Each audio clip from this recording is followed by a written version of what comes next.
Leia comigo Ezequiel 9. O castigo de Jerusalém é um título colocado por homens, diga assim: o castigo da igreja, ou seja, o castigo daqueles que vão se perder. Então ouvi que gritava em alta voz, dizendo: chegai-vos, vós executores da cidade, cada um com a sua espada destruidora na mão. E eis que vinham 6 homens a caminho da porta superior, que olha para o norte, cada um com a sua arma esmagadora na mão. E entre eles, certo homem vestido de linho, com um estojo de escrevedor à cintura. Entraram e se puseram em pé junto ao altar de bronze. A glória do Deus de Israel se levantou do querubim, sobre o qual estava indo até a entrada da casa. E o Senhor clamou ao homem vestido de linho, que tinha um estojo de escrevedor à cintura, e lhe disse, ou seja, aqui está, se você ler esse versículo dizendo assim, Deus está abandonando o querubim, não há mais intercessão. E lhe disse: passa pelo meio da cidade, pelo meio de Jerusalém, passa pelo meio da igreja, passa pelo meio dos falsos cristãos, não importa a denominação, e marca com um sinal a testa dos homens que suspiram e gemem por causa de todas as abominações que se cometem no meio dela. Guarde essa palavra, marca. Aos outros disse, ouvindo eu, passai pela cidade após ele, e sem que os vossos olhos pulpem, e sem que vos compadeçais, matai a velhos, moços, virgens, crianças e as mulheres, até exterminá-los. Mas a todo homem que tiver o sinal, não vos chegueis, começai pelos pastores.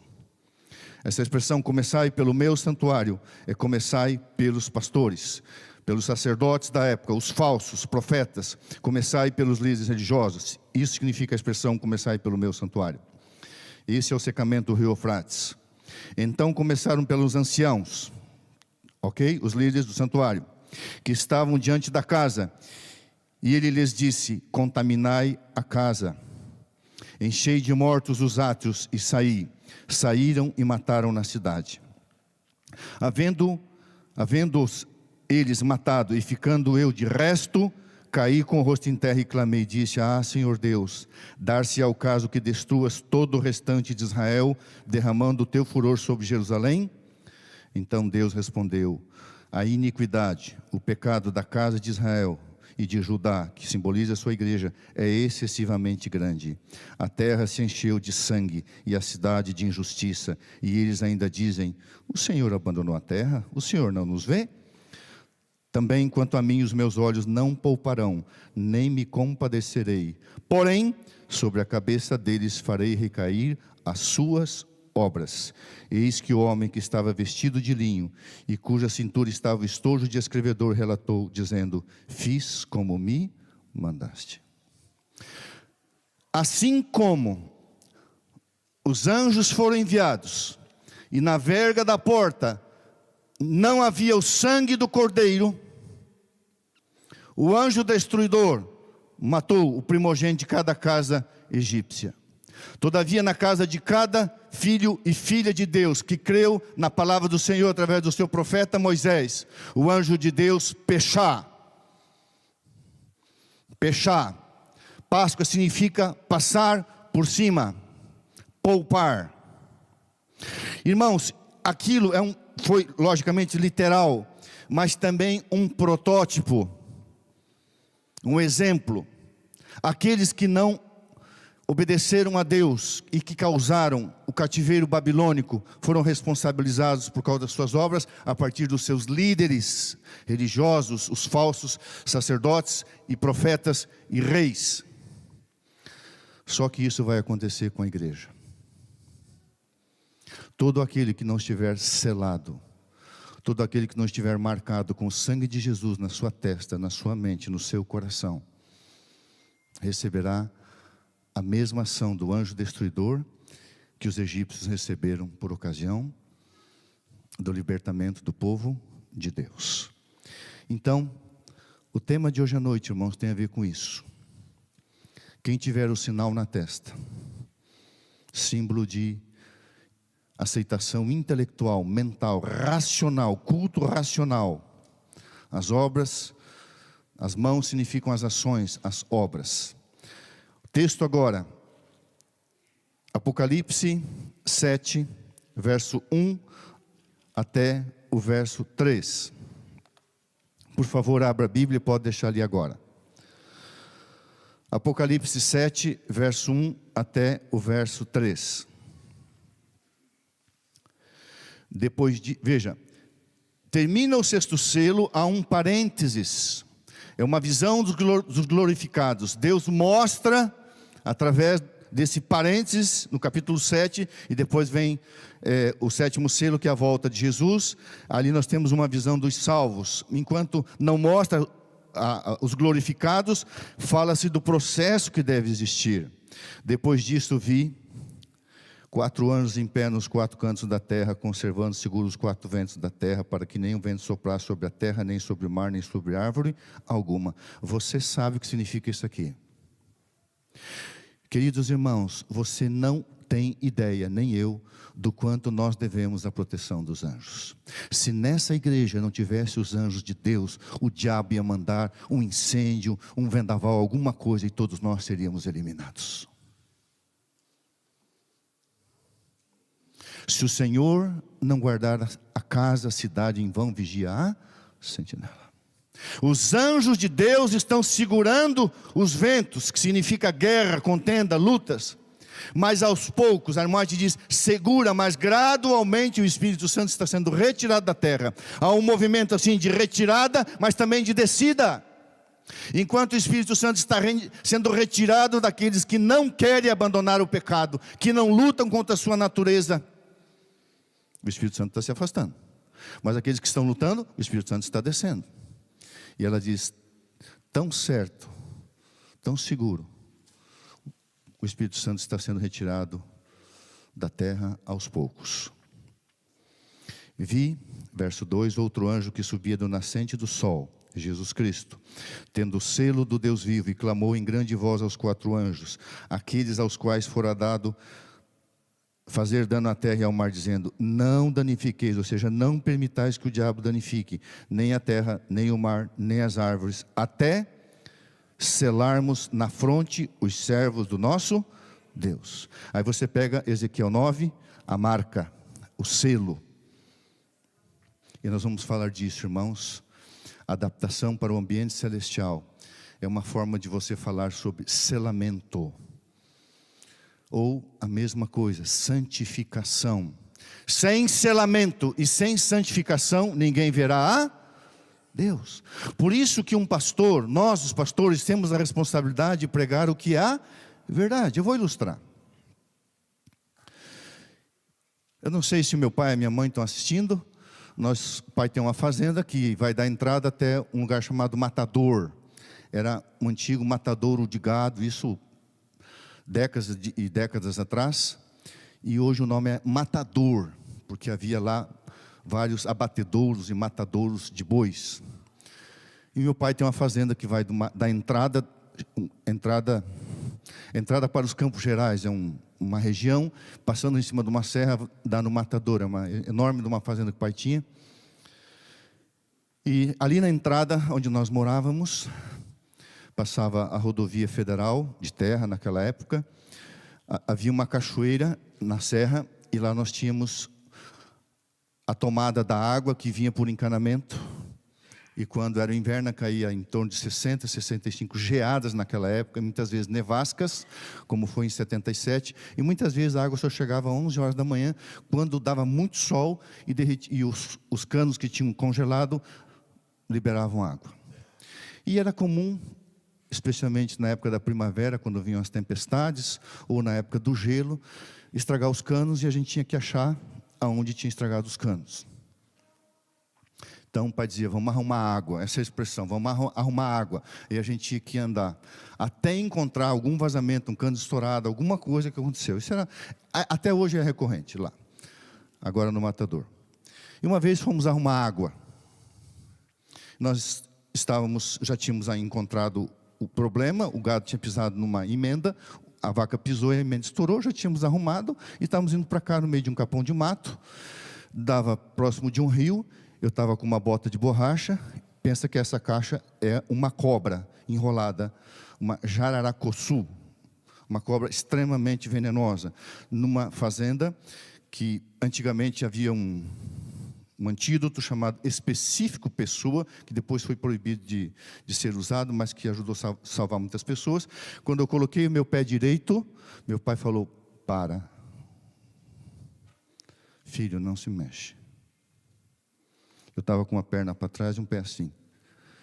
Ele disse: não se mexe. Eu já entendi que era uma cobra. Não se mexe. Espera. Eu estava com um machado nas costas. E o pai falou: espera. Esperei um pouco, ele disse assim: agora anda bem devagar.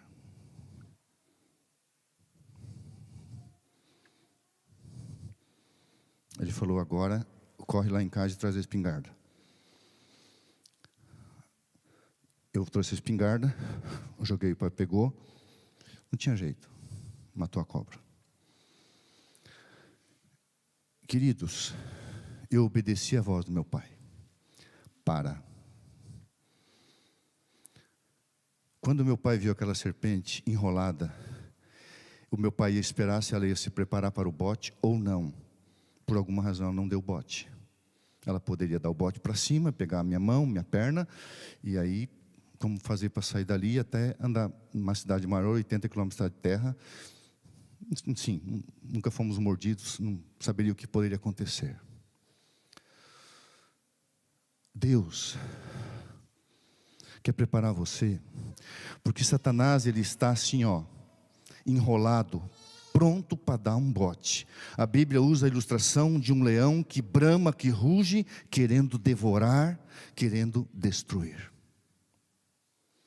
E esse assunto, irmãos, do selamento, é um assunto extremamente importante na sua vida e na minha vida.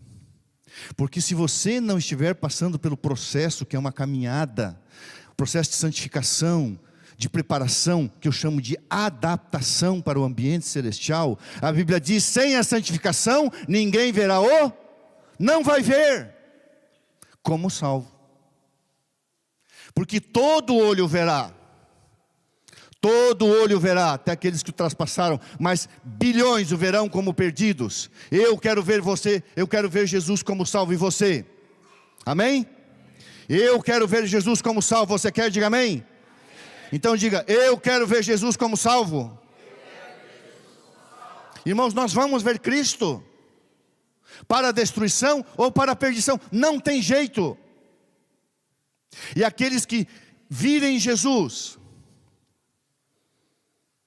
aqueles que o verão como perdidos, cairão de joelhos como o próprio demônio, os anjos maus, e pela força das circunstâncias, antes do juízo final pós-milênio, vão dizer: justos e verdadeiros são os teus caminhos, Senhor.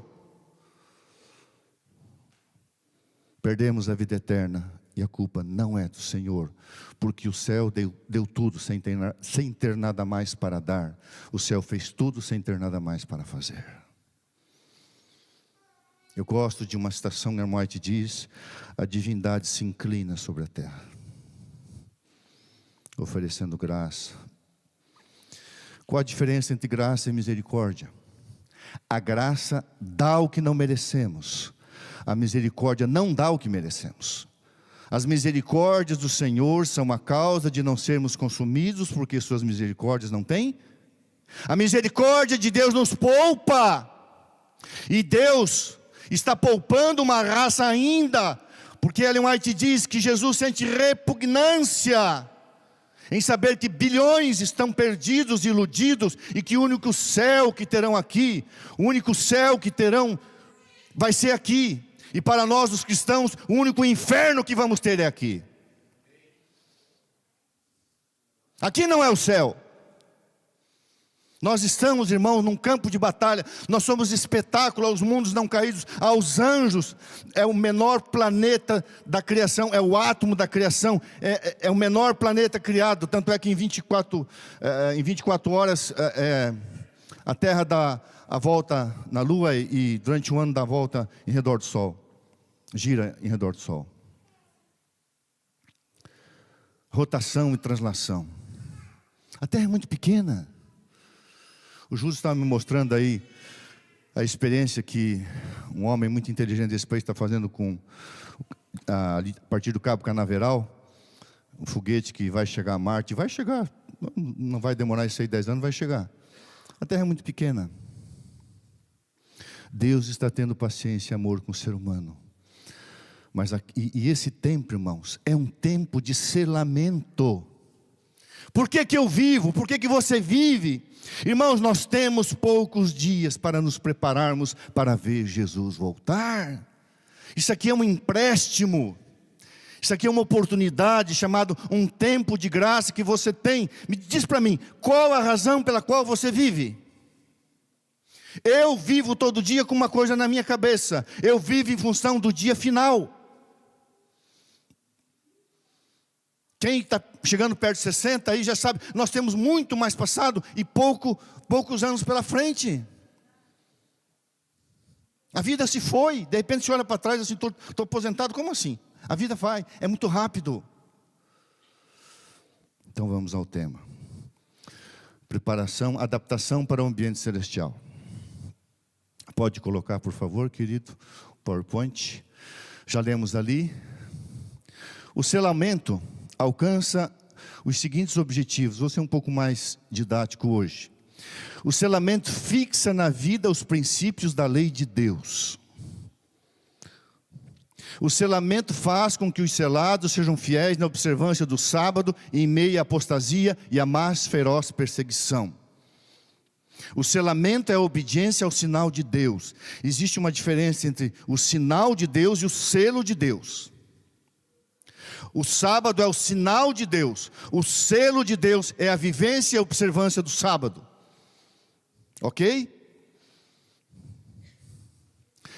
O selamento prepara-os para passar incólumes pelo tempo de angústia, enquanto se encontram sem mediador, mantendo-se além do pecado. Não da natureza pecaminosa, mas no tempo de angústia de Jacó, tudo que você menos vai desejar fazer, porque você vai ter plenamente possuído do Espírito Santo. A única coisa que você não vai querer fazer é pecar. Então se coloca no lugar de Jacó. Jacó naquela noite iria enganar alguém? Jacó naquela noite ia trapacear alguém, ia mentir para alguém? Tudo que Jacó queria é ter um encontro com Deus. Ele não tinha a mínima possibilidade de pensar noutra coisa, a não ser se humilhar diante do Senhor. E o selamento vai chegar nesse ponto. Você chega, o pastor Emilson Reis um dia me explicou isso, é um querido professor de teologia. Ele disse assim: isso, chega um ponto na vida do cristão que não tem mais volta. Ele está tão perto de Deus, que realmente não tem mais volta. A pessoa é tão consagrada, não tem mais volta. A Gleice conheceu o pastor Sesostre César, um pernambucano baixinho, magrinho. Eu conheci ele com 95 anos de idade. Pensa num homem puro, ingênuo, limpo, santo.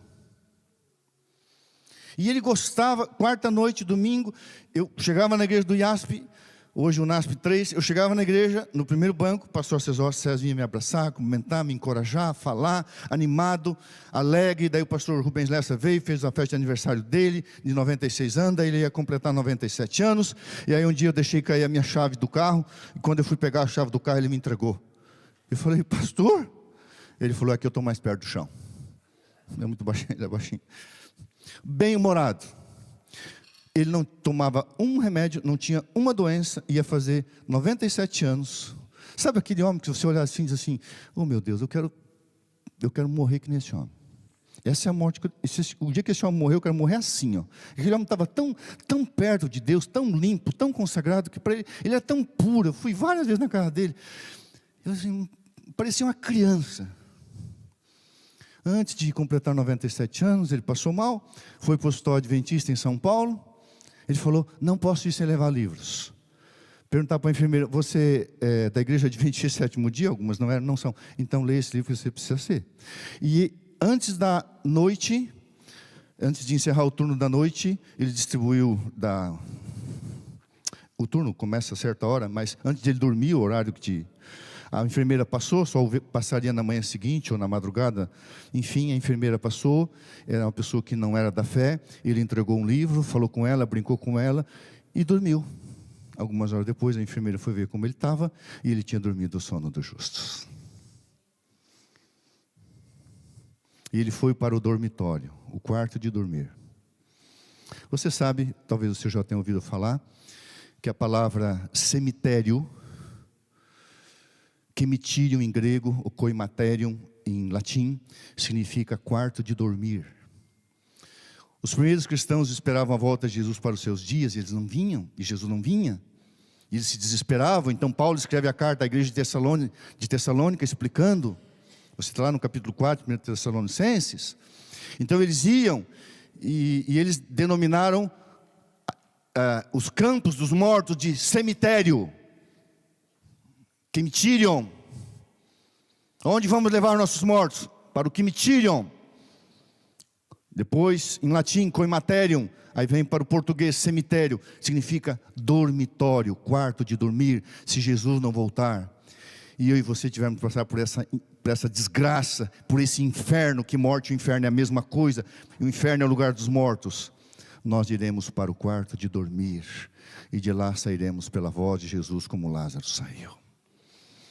E o pastor César, e eu lembro quando o corpo chegou ali para fazer o culto, tudo certinho. As filhas, o testemunho do pai. Que santidade. Aquele homem estava tão assim alienado desse mundo, tão Deus. O outro foi o pastor Edgar de Oliveira. Toda quarta-feira, todo domingo, todo sábado, ele e a irmã Mengarda sentado lá no fundinho da igreja. Aquele humilde morreu com quase 100 anos, ela está com quase 100 anos também, está hospitalizada, está numa clínica, está com demência. Eu olhava para aquele casal assim, meu Deus, mais de 30 anos aposentado, quarta, sábado, domingo, toda a programação de igreja, podia olhar lá para aquele cantinho, estava o pastor Edgar e a irmã Mengarda, olhar para aquele casal e dizia... Irmãos, humanamente falando, você pode julgar as coisas desse mundo, você pode dizer assim, não tem como, e realmente ele morreu plenamente salvo em Cristo Jesus. E o propósito da lamento é preserva-os da destruição final. Tão logo estejam os filhos de Deus selados em suas testas, o selo não é um sinal que possa ser visto, mas sim uma confirmação, entre parênteses, da pessoa na verdade, tanto intelectual como espiritualmente, de maneira que não podem ser movidas. Tão logo estejam os filhos de Deus selados e preparados para a sacudidura, esta virá. Irmãos, quando a pessoa estiver marcada, selada, e vier a sacudidura, ela vai passar. Vai ter angústia, mas ela vai passar. Muitas coisas sendo sacudidas, e aqueles que estão em processo de santificação estão passando. Na realidade, já começou. Os juízos de Deus estão agora sobre a terra para dar-nos advertência, a fim de sabermos o que está por. Como eu falei aqui, irmãos, nós não podemos olhar para as coisas assim de uma forma simplista. Uma guerra, o Netanyahu, o Hamas, o Hezbollah, os Houthis do Iêmen. Não, irmãos. O diabo está sorrindo porque milhares e milhares estão perdendo a vida. Ele quer ver morte. A Armada diz assim, o diabo ama a guerra. Ele gosta de ver sangue, ele gosta de ver uma matança, ele gosta de ver injustiça, ele gosta de desgraça, porque é um desgraçado. Conquanto, faltou entre aspas ali, conquanto uma classe aceitando o sinal de submissão aos poderes terrestres, receba o sinal da besta, a outra preferindo o sinal da obediência divina, recebe o selo de Deus. Irmãos, o selo de Deus vem através da obediência. Obedecer é melhor do que sacrificar. O ritual não substitui a retidão. Mornidão, culto frio, reuniões da igreja sem significado, sem sentido, não interessa para Deus, irmãos. Se não muda o coração, se não toca, se não incomoda, se não cutuca. Alguma coisa está errado. Isso aqui não é um clube, irmãos. Isso aqui não é um lugar de encontrar amigos. Lógico que é um lugar de relacionamento cristão, mas aqui é um lugar de adoração. E vocês têm que entrar aqui para adorar, mas vocês têm que sair daquela porta para servir. Eu tinha um sonho de distribuir 500 mil livros Grande Conflito em São Paulo. Me foi tirada essa oportunidade, Deus sabe por quê. Eu fui para uma cidade, eu falei, não deu 500 mil, nós vamos distribuir 100 mil livros. Também não consegui, mas nós distribuímos 60 mil livros Grandes Conflitos em um ano. Esse ano que era para distribuir os outros 40 mil, eu saí de lá. Porque eu falava para a igreja, a gente entra aqui para adorar, mas a gente sai daqui para servir. E a igreja tem que servir. E aí um colega faz contato comigo e fala assim, quantas caixas de livros você consegue mandar para mim? O pastor Marcos Seifert, eu acho que a igreja devia chamar esse pastor para uma semana de oração. Um homem de Deus, um grande amigo, um homem de Deus, um homem reavivado, se aposentou agora. O Marcos, meu querido amigo, ele que tinha feito contato para eu vir para a América trabalhar, e plano que eu fosse substituí-lo agora que ele aposentou, mas Deus tinha outros planos, o pastor Eleazar estava fazendo um lindo trabalho. O Marcos falou, Gilson, quantas caixas de livro você consegue mandar para a América? Eu falei, quantas você quer? Ele falou 30, eu falei, manda 35, o fato é que veio 38 caixas de livro. Eu tinha condições, porque essa pessoa maravilhosa de São Paulo me ajudou, nós mandamos via DHL, sabe o que é mandado do Brasil em dólar? 38 caixas de livro. Depois, eu acho que vieram para cá, ajuda, 5 ou 6 caixas só? Algumas vieram para cá. Por que um pastor que está no Brasil, que o dólar está 5,60, se preocupa em gastar, nós gastamos mais de 25 mil reais no envio e na compra desses livros, para mandar para cá, porque esse pastor queria fazer um trabalho na sua região, com Grande Conflito, que é um pastor de Deus, e fez. Falou, Gilson, a minha igreja não tem condições. Eu falei, meu distrito é bem pequeno, mas eu tenho condições, porque essa pessoa maravilhosa me ajudou, e nós mandamos para os Estados Unidos, em língua portuguesa, 38 livros, O Grande Conflito. Porque não basta apenas você ter palavras de poder, você tem que ter ações de poder. Você tem que fazer alguma coisa. Sabe, irmãos, cada vez que eu venho fazer uma semana de oração, eu me pergunto assim, por que eu estou indo? A igreja está gastando, as pessoas estão me alimentando, o pastor está me cedendo no seu lugar, por que eu estou indo? Eu gosto de vir para a América, é legal, estradas boas, carros bons, alimentação maravilhosa, amigos que é bom. Mas eu vim para que essa semana também faça parte da minha salvação, do meu selamento, do meu preparo. E cada vez que eu prego eu fico mais forte espiritualmente. Continuando, vi anjos indo aceleradamente de um lado para o outro no céu. Um anjo com um tinteiro de escrivão ao lado voltou da terra e referiu-se a Jesus, sua obra estava feita e os santos estavam numerados e selados. Então vi Jesus, que havia estado a ministrar diante da arca, a qual contém os 10 mandamentos, lançar o incensário, que nós lemos em Ezequiel 9, levantou as mãos e com grande voz disse, está feito, o meu povo está selado e numerado. E não venha me dizer que é só 144 mil. Não venha me limitar o sangue de Jesus Cristo.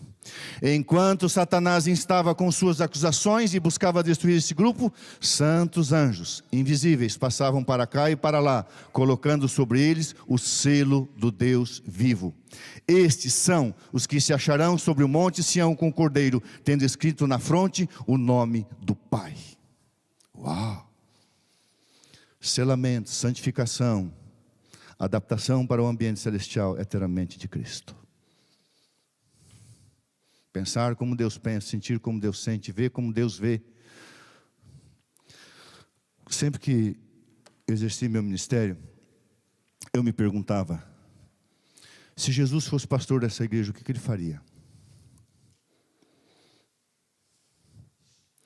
Eu tenho um sermão no YouTube, quando eu cheguei no NASP São Paulo.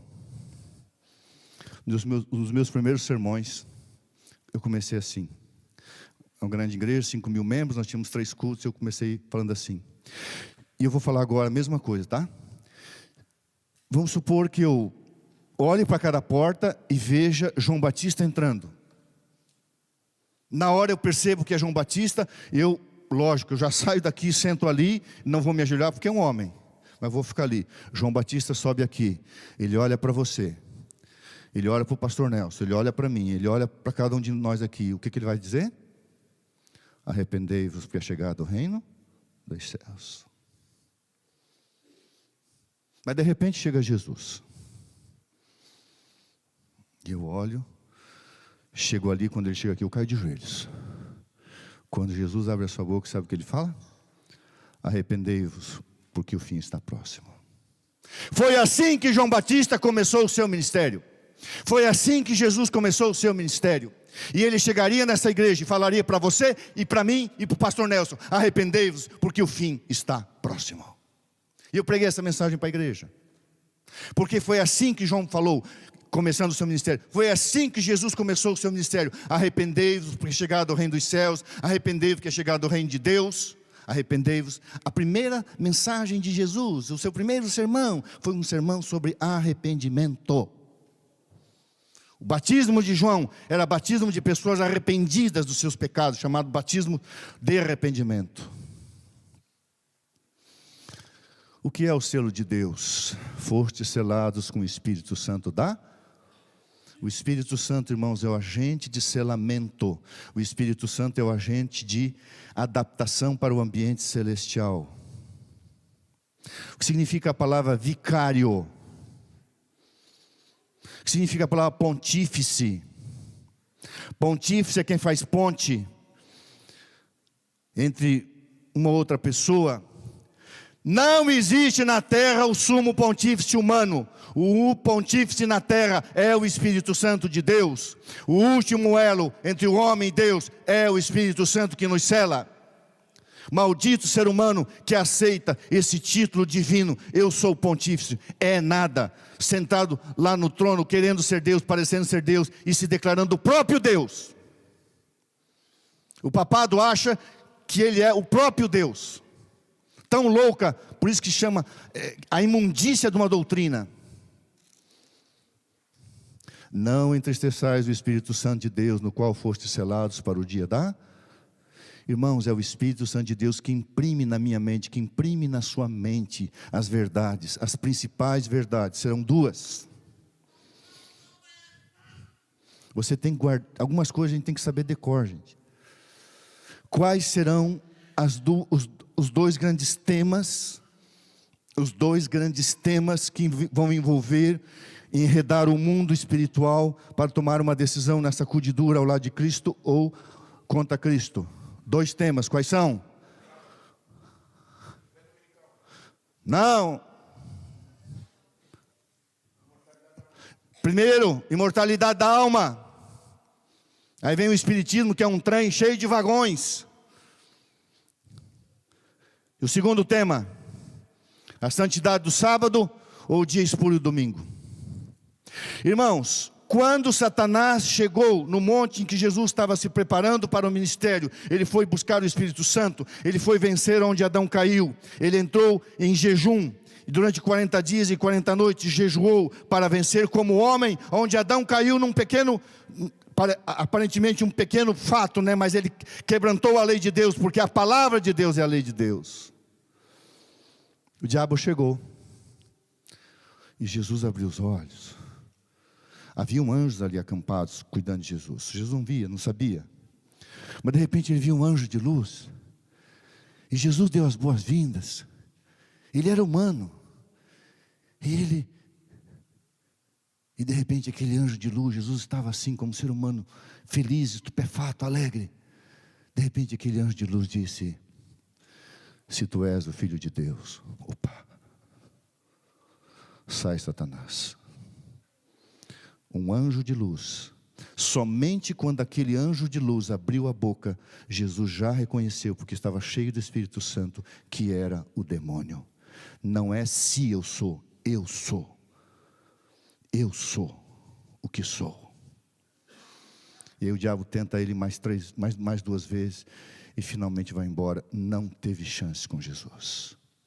Irmãos, o diabo vai aparecer, milagres vão acontecer, pessoas serão curadas. Irmãos, se eu tiver um câncer, eu prefiro a morte do que ser curado pelo diabo. O diabo vai curar, vai operar milagre. Essa é a coisa mais linda do mundo. Mas quando ele abrir a boca, você vai pegar a palavra de Deus e vai dizer: a lei é o testemunho. Se não falarem dessa maneira, é o diabo que está falando. Pode fazer o que fizer, pode falar o que falar, pode acontecer o que acontecer, e maravilhas vão acontecer, prodígios. Todavia, a prova é: está escrito, assim diz o Senhor.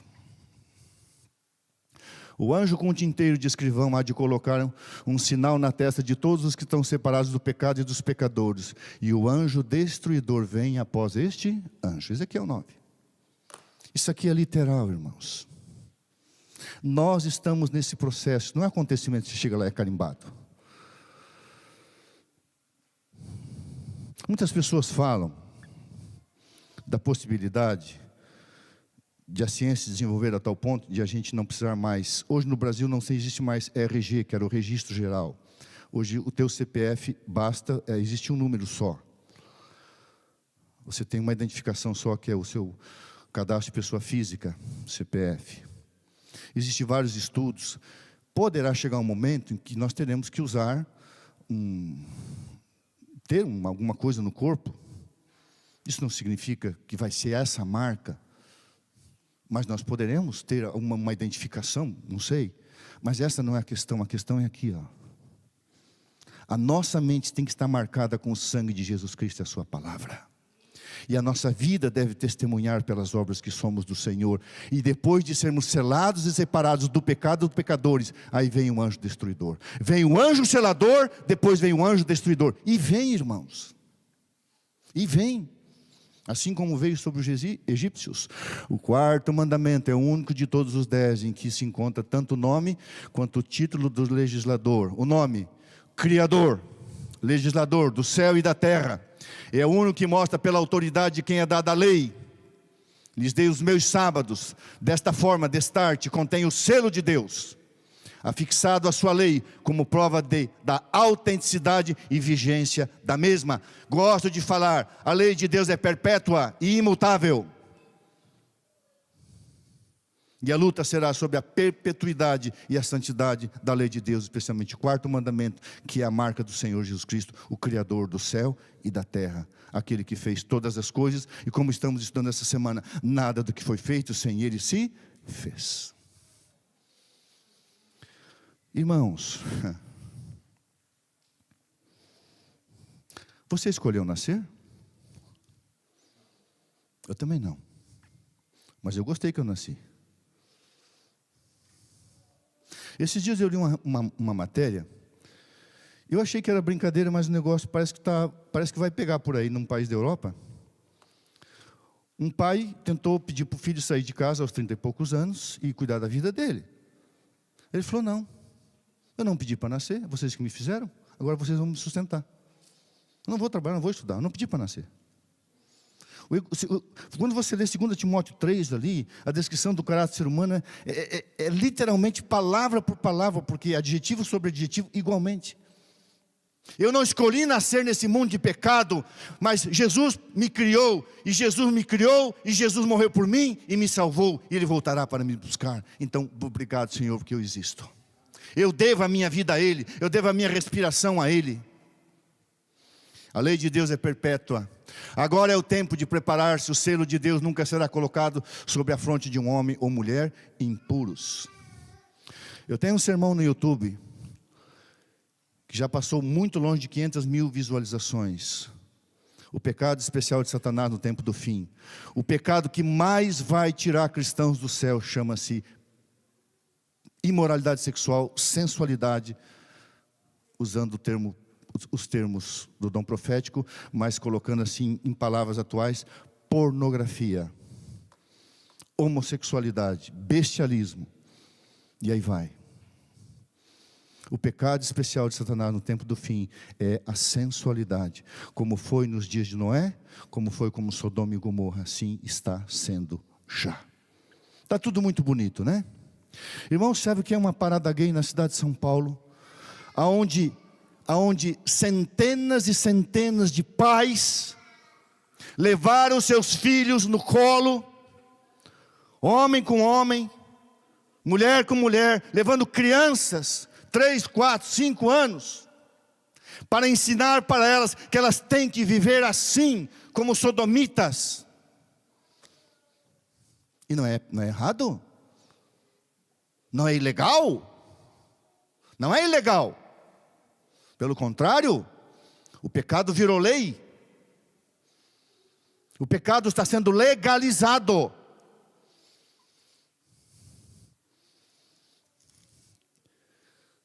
Estude Romanos 1, leia Romanos 1. E os pastores têm medo, não pode falar. Você é um dia, um líder religioso, eu falo para você mesmo, que me chamou disso. Um líder religioso falou assim: você é homofóbico. Eu falei: você é um frouxo. Eu amo as pessoas, independente das suas más escolhas.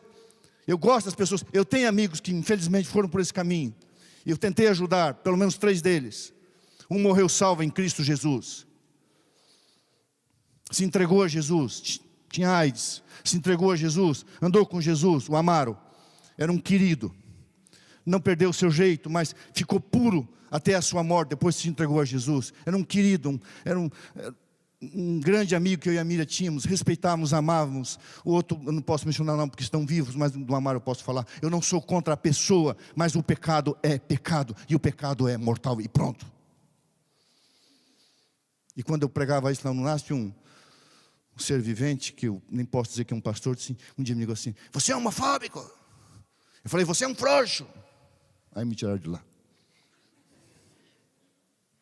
O selo de Deus nunca será colocado sobre a fronte de um homem ou mulher impuros. Nunca será colocado sobre a fronte de um homem ou de uma mulher ambiciosos ou amantes do mundo. Nunca será colocado sobre a fronte de homens ou mulheres de língua falsa e coração enganoso. Irmão, sabe o que é mentir? Os mentirosos não entrarão no reino dos céus. Sabe o que é mentir? Mentir é a intenção de enganar. A coisa é sério. Eu posso falar uma verdade para uma pessoa, mas a minha intenção é enganar aquela pessoa. Isso é mentira. Vamos supor, aqui tudo é muito longe, né? Nós saímos 15 para as 6, 10 para as 6 da casa do Judson e da sua esposa. Aliás, 6 de 15, melhor dizendo, né? Os 6 de 15, né? Sei lá, foi depois das 6, para a gente vir para cá. É longe demais. Vamos supor que eu estou lá na casa deles, uma irmã liga aqui nessa região para fazer uma visita. Eu não quero vir. Eu não estou com vontade de vir. Eu digo: irmã, infelizmente nesse momento tem muito trânsito, é muito longe. Então, eu quero que a irmã compreenda. Eu estou falando uma verdade. É longe, tem trânsito, eu estou cansado, mas na verdade eu não quero vir visitar a pessoa. Eu não tenho vontade de vir. Então eu falo para ela, eu dou uma desculpa. Na verdade eu tento enganar a pessoa. Ah, pastor, eu compreendo, está tudo certo. Deus conhece o motivo. O motivo puro santifica o ato. E uma pessoa enganosa, mentirosa, uma língua falsa, um coração enganoso, não receberá o selo de Deus. Todos os que recebem o selo de Deus devem encontrar-se sem mancha diante de Deus, candidatos para o céu. Não significa, irmãos, que essa doutrina do perfeccionismo seja verdadeira. Você não pode ser perfeito tendo uma natureza caída dentro de você. O ABC da salvação, que é tão fácil de repetir. Quando perguntar para você: você já foi salvo, você está salvo? Pergunte: do quê? Na cruz nós fomos salvos da condenação do pecado. Isso foi justificação. Um ato fora de nós, um ato legal feito por Cristo. Nenhuma condenação há. Eu fui salvo da condenação na cruz. Eu estou sendo salvo do poder do pecado. A Bíblia diz: o pecado não terá domínio sobre vós. Todavia, se pecamos, temos advogado. Mas não fui salvo da presença do pecado. Enquanto o pecado estiver dentro de mim, eu não posso dizer que estou totalmente salvo. A irmã diz assim: nunca diga que você está totalmente salvo enquanto você não estiver dentro do portão do céu. Já, sim, mas não ainda. Eu estou com essa desgraça aqui que puxa para baixo, que envelhece, que adoece, que entristece, que machuca, que fere, que é tentado, às vezes fraqueja, cai, luta, se arrepende, chora, volta. Ou a tua vida é só assim?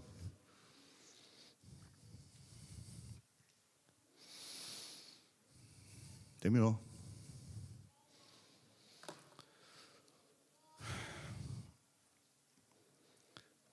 Eu estou preparando um sermão sobre a ira do Cordeiro.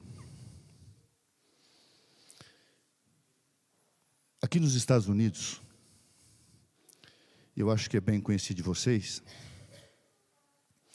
no dia 5 de outubro de 1703, nasceu um homem chamado Jonathan Edwards. Esse homem era um teólogo calvinista, acreditava na teologia reformada e tinha uma herança puritana, um homem de Deus. Ele trabalhava com os índios norte-americanos, especialmente na região de Massachusetts, cuidava de colonos também. Em 1751 estava dedicando a sua vida em Stockbridge. Foi nomeado diretor de uma escola e logo depois, em 1758, com apenas 55 anos, ele morreu. Ele é considerado um dos maiores filósofos norte-americanos. E no dia 8 de julho de 1741, na cidade de Enfield, em Connecticut, Jonathan Edwards pregou um sermão que virou um livro, de 19 páginas apenas, chamado Pecadores nas mãos de um Deus irado. Jonathan Edwards, na sua teologia calvinista, acreditava que o inferno, literal, onde as pessoas vão ficar queimando para sempre. E ele então, com muita veemência, pregou o que é você ficar queimando no inferno para sempre, com uma coisa que não existe. A palavra é fogo eterno, significa enquanto dura a matéria. Se você pega uma folha de papel, se eu atear fogo aqui, vai queimar. Eu não posso reconstituir assim, queimou, queimou. Ou seja, as consequências são eternas. Mas ele não acreditava assim. Acreditava que a pessoa ia para o inferno. A palavra inferno significa lugar dos mortos, sepultura. Se hoje à noite nós voltarmos para casa, a gente sofreu um acidente e eu morrer, pode dizer, o pastor Gilson foi para o inferno. E fui mesmo, porque fui para o lugar dos mortos.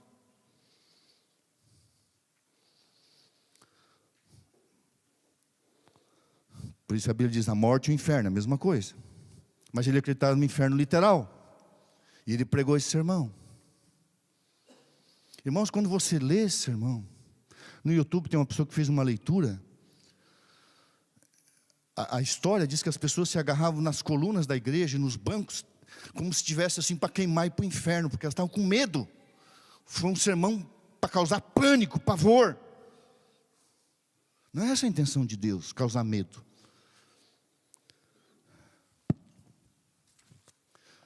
Mas quando você estuda o livro do Apocalipse, e quando você lê as explicações do dom profético, não é muito diferente não, viu? O lago de fogo é assim, ó. Eu vou explicar bem direitinho. Lembra o dilúvio? As águas cobriram toda a terra. E pelo poder de Deus a arca flutuou 150 dias. Os anjos de Deus seguraram a arca ali. A cidade santa vai descer lá no Monte das Oliveiras. Vai se partir em dois, vai formar uma planície. Os ímpios vão ressuscitar. O diabo vai incitar o Hitler de novo. O Napoleão, essa pragaiada toda aí, vai invadir a cidade santa. E vai descer o que do céu? Fogo e enxofre. Sabe o que vai acontecer? O planeta Terra vai ser um lago de fogo. Apenas a cidade santa, como a arca foi protegida, a cidade santa vai ser protegida pelos anjos. O fogo vai queimar todo o planeta Terra, e literalmente, a massa, a crosta terrestre vai ser um lago de fogo. Alguns morrerão rapidamente, e alguns não morrerão rapidamente. Alguns vão pedir o autoextermínio, e não vão conseguir o autoextermínio. Vão pedir as rochas de algoceiros, cair sobre nós e nos escondei. Não, você vai queimar um pouquinho mais. E é assim. O diabo vai queimar bastante. Os anjos mal, muito. O Hitler, muito. O Herodes, muito. O Pilatos, bastante. Não é que Deus tem prazer. Não é que Deus é sádico. Mas aqui a matéria é tão má que demora para queimar. É verdade. Alguns vão queimar, irmãos, dias. Então o sermão de Jonathan Edwards, segundo o Apocalipse, o lago de fogo e enxofre, é o verdadeiro inferno. Porque ali é a morte eterna. Quando eu fui a Israel a primeira vez, eu estava ansioso para ficar boiando no Mar Morto, né? Curioso. Lógico, eu quis conhecer ali o local, tudo perto de Jericó. Mas entramos no mar adentro e a gente fica boiando lá. Mas, irmãos, a primeira coisa que você sente quando chega naquela região do Mar Morto, que os turistas são levados, é um cheiro de enxofre. Um cheiro de enxofre. Até hoje tem cheiro de enxofre que Deus mandou do céu para queimar as cidades ímpias. E esse mundo vai ser um lago de fogo. E se você e eu não estivermos com o selo do Deus vivo, a gente vai para dentro desse lago. E falei, e está falado, e é assim que a Bíblia diz. É para você ter medo? Não. Mas é para você não brincar com o pecado. É para você levar a sério o que Deus leva a sério. A morte de Jesus não foi uma brincadeira, irmãos. O plano da redenção teve um preço. O céu está trabalhando em teu favor. O anjo do Senhor está trabalhando em teu favor. O Espírito Santo está aqui trabalhando em teu favor. Jesus no santuário, Deus o Pai. Estão preocupados, chorando, intercedendo, lutando para te salvar. E a gente? Que Deus tenha misericórdia de nós. Quantos gostariam nessa noite de dizer: Senhor, continua selando a minha vida. Purifica-me, Senhor, de todo pecado, toda mancha, toda transgressão. Lava o nosso coração no sangue de Jesus nessa noite. Perdoa os meus pecados, os nossos pecados. Perdoe as minhas iniquidades, as minhas transgressões, as nossas iniquidades, as nossas transgressões. Não oramos a Ti fiados em nossas justiças, mas em Tuas muitas misericórdias. Esse assunto é sério. Tão sério que custou a morte do próprio Deus. Mas esse Deus é Pai. Esse Jesus é um querido sacerdote, sumo. É o nosso querido supremo pastor, nosso juiz vindouro, nosso rei eterno. Ó Senhor, faça de mim o que te aprouver, mas não me deixe perder tão grande salvação. Aquele que desejar que o Senhor olhe para o coração e tiver essa disposição, faça dessa pessoa, se ela permitir e quiser, o que o Senhor permitir e aprouver, mas que ela não perca a eternidade. Em nome de Jesus. Amém.